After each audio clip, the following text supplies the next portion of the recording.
हरिशंकर तिवारी एक ऐसा नाम जिसके किसी भी पार्टी से जुड़ने से पूर्वांचल के सियासी समीकरण बदल सकते हैं। ब्राह्मण राजनीति के साथ साथ पावर एंड क्राइम पॉलिटिक्स से भी उनका नाम जुड़ा हुआ है। जब कभी सत्ता के अपराधीकरण की चर्चा होती है तो हरिशंकर तिवारी का नाम सबसे पहले आता है। नमस्कार, मैं हूं दीपक। आप देख रहे हैं हमारा खास कार्यक्रम क्राइम सीन, जिसमें आज हम बात करेंगे बाहुबली हरिशंकर तिवारी के बारे में।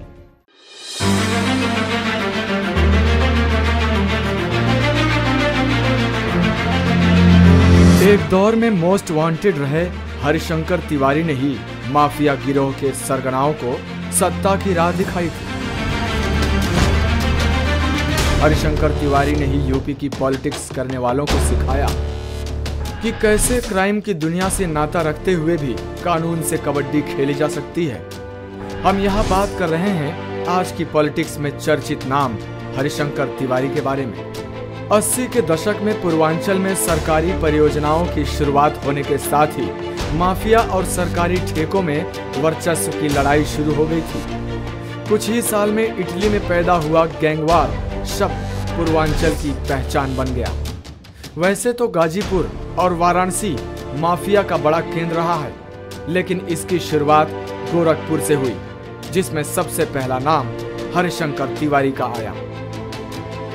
हरिशंकर तिवारी का नाम राजनीति के अपराधीकरण के जन्मदाता के रूप में आता है, जिनका नाम अपराध जगत में तो 1980 के दशक में ही चर्चा में आ गया, मगर यूपी की सियासत में तहलका तब मचा जब 1985 के विधानसभा चुनाव में हरिशंकर तिवारी जेल में रहते हुए चुनाव जीत गए। पूरे देश में यह पहला मामला था जब कोई माफिया जेल में रहकर चुनाव जीतता था। वो दौर था जब तत्कालीन प्रधानमंत्री इंदिरा गांधी के खिलाफ जेपी ने मोर्चा खोल रखा था। इस दौरान छात्र जेपी के साथ इंदिरा गांधी का विरोध कर रहे थे, लेकिन छात्र आंदोलन के इस चरम दौर में भी पूर्वांचल में कुछ अलग चल रहा था।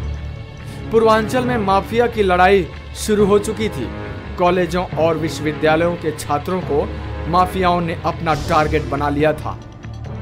माफिया ने छात्रों को हथियार पहुंचाए और छात्र संघों की राजनीति में सीधा दखल दिया। इसके बाद पूरा गोरखपुर जातीय आधार पर दो हिस्सों में बंट गया। हालांकि हरिशंकर तिवारी पर जितने भी आरोप लगे थे वो आज तक साबित नहीं हो सके। अपने गैंग को विस्तार देने के लिए हरिशंकर तिवारी ने जो तरीका आजमाया वो पूर्वांचल के युवाओं को लुभाने वाला था, लेकिन शातिर हरिशंकर तिवारी ने कभी भी सीधे फ्रंट फुट पर नहीं खेला। इसके बावजूद 1980 के दशक में हरिशंकर तिवारी पर गोरखपुर जिले में 26 मामले दर्ज हुए।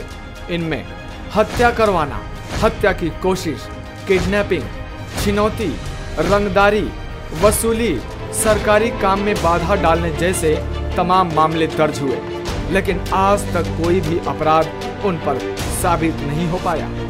क्षेत्र के लोग दबी जुबान में कहते हैं कि असल में तिवारी धनबल, बाहुबल और हथियारों के जरिए अपराध को संरक्षण देते थे। उन्होंने हमेशा मोहरों का इस्तेमाल किया।